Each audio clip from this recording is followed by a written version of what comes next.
Great Thief is one of those classes that utilizes the dodge mechanic and does well in PvP and bosses.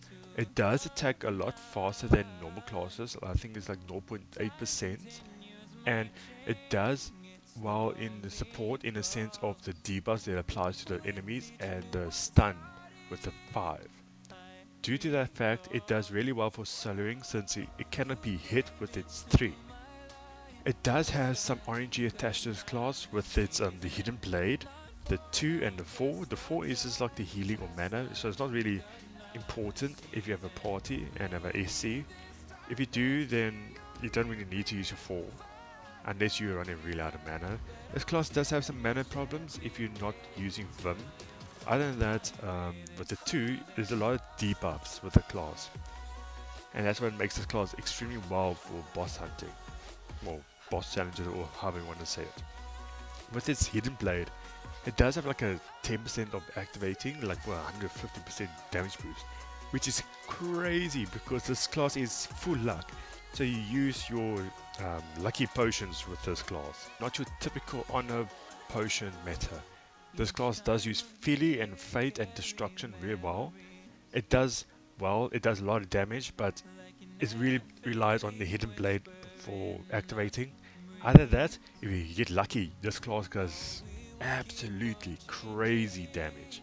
Since it also attacks very fast, it does like absurd amounts of damage very quickly, which makes it extremely well for PvP. Unfortunately, I don't have any clips for PvP because every time I try PvP for like the past 5 days, no one wants to do PvP. This class has a lot of utility in the sense of PvP, farming, soloing, support with the debuffs, and even just raw DPS. Since this class attacks a lot faster than normal classes, if you're ever fighting a boss with hard cap, like the Zyfrang, or Frag, I don't know how you say it actually, it does extremely well with hard cap bosses. Other than that, it can solo anything in the game with its high natural dodge and a dodge with its 3. It also has high hit chance, so you pretty much won't be missing your attacks unless you get like extremely unlucky, because sometimes the game it just throws RNG at you. It can do well with bosses that have some immunity to stun, but the stun is not that important because like literally there's nothing to worry about this class.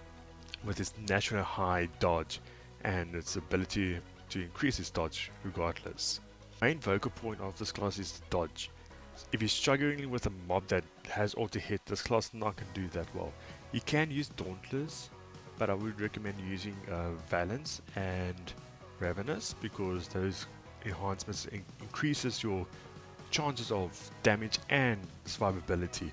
More so with Ravenous in the sense for team fights, and more so for Valence for farming and soloing because stats is way better than raw DPS. You can use Dauntless with this class since it does increase the Dauntless damage with its hidden blade. So it does well, but I wouldn't recommend using on slower mobs because it does need to have higher HP in a sense. But like I said, with the proc of the Dauntless and the hidden blade, it's really RNG and that kind of falls off when it comes to farm. So when it comes to the bosses, it really relies on the hidden blade for activating. If you activate, you're going to be doing absurd amount of damage with its attack speed and the damage of the hidden blade. But if you don't, it does still do well because it is a full luck class. Since if you're using like your luck potions, if you are, it does well. But other than that, the class is mediocre. I would rate this class as an A tier class, but you still need to use hero points for obtaining this class.